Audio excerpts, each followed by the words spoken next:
président, en s'affirmant,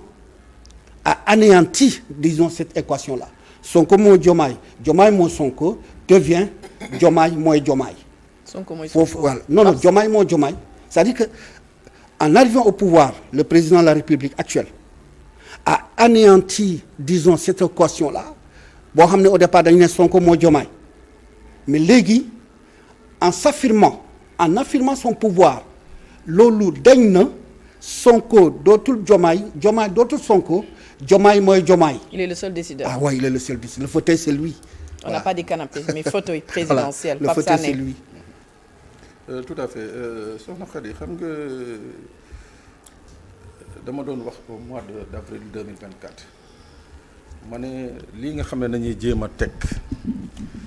bu dëgëree bu yàggee ba yàgg ci 14 mois lay mën a yem. C'est d'ailleurs 14 mois c'est la durée de vie des premiers ministres de chaque nouveau pouvoir. waaw maximum bi c'est 14 mois. mais bii mu am benn particularité benn président de la République qui vient au pouvoir et qui ne détient pas les rênes politiques mooy maanaam amul assise sur le plan politique bi nga xam ne mun na ko permettre moom mu allier les deux légitimités la légitimité étatique bi nga xam ne moom la incarné et politique bi nga xam ne moom la parti bi ak askan bi di ko jox ma ne il va arriver un moment bi nga xam ne y aura benn choc des ambitions et ce choc des ambitions là pourtant ci biir wax ñoom bi ñuy nekk sax ci campagne ñoom ñaar ñu ngi ko doon wax waa Pastef ñu ngi ko doon wax ne yéen ñoom ñaar ñi dañ doon toog au niveau du parti ay débat yu tar opposé leen sur telle ou telle chose maanaam ils se sont toujours opposés ce n'est pas que Bassirou Diomaye nangul woon le leadership de Sonko mais man à mon avis il ne voulait pas faire partie de cette masse silencieuse yi nga xam ne justement l'aura de Sonko da leen yóbbu moo doon indi ces débats épiques entre ñoom ñaar et pourtant Dieu sait que au niveau de Pastef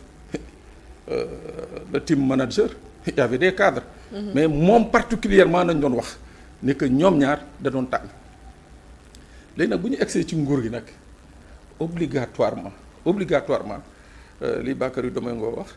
président il faut que mu affirmer d'abord ni que moom c'est le président de la République. Et que lii nekk ci suufam lépp y compris son président de parti moom moo leen yilif mais xam nga nag foofu lan moo leen sonal ñoom ñaar mooy que très tôt ñoom ñaar ñëpp dañu wane une ambition pour 2029 ñoom ñaar ñëpp dañ ko wane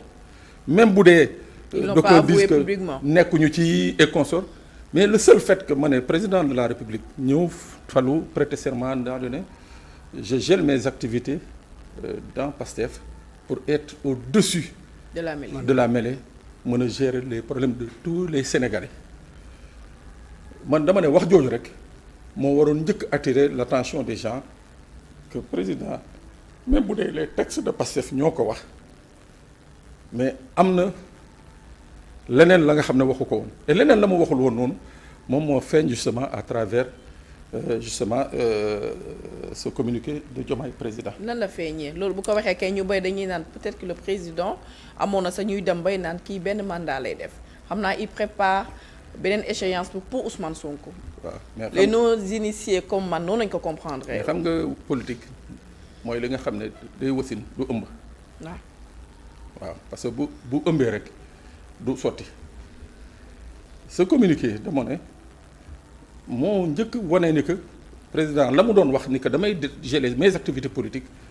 déedéet damay geler samay activités politiques Pastef kese bi la ci waroon yokk te yokk ko ci. maanaam il a voulu se démarquer carrément de Pastef. seen objectif mooy fexe na ba egg au pouvoir maintenant. il lui fallait maintenant toute relation avec Pastef s'affranchir. peut-être pas toute peut-être pas toute relation mais dinaa ko geler gum ci Pastef daal di uti leneen léegi nag ce qui va déterminer leneen boobu mooy li nga xam ne coalition Diomaye Président moom lay teg les jours les mois à venir et surtout li nga xam ne moom mooy ci élection territoriale yi xam nga quand je dis que c'est un coup si bien préparé dañuy dem élection législative Ousmane Sonko ne man dañ ma yàgg trahir à travers des commissions des coalitions su may dem damay dem sous ma propre bannière ku bëgg na ñëw y en a dans la coalition Diomaye Président qui ont rejoint coalition Pastef et qui sont députés mais le reste de la coalition Diomaye ñoom ñi ci bëri li ñu doon xaar mooy quota déglu bu baax wax ji de ñoom li ñu doon xaar mooy ñu jox leen quota donc ñoom leeroon na leen kon ñoom bu ñu demoon ñoom kese du ñu am dara parce que kuy séntu quota ci Bakary Domingo Mané kon yow leer na leen que yow boo demee doo am. c'est clair. man laa ci benn kilifa mën na ko wax mais yow dès l'instant où vous avez contesté cette position de Ousmane Sonko ngeen nekk biir Diomaye Président est-ce que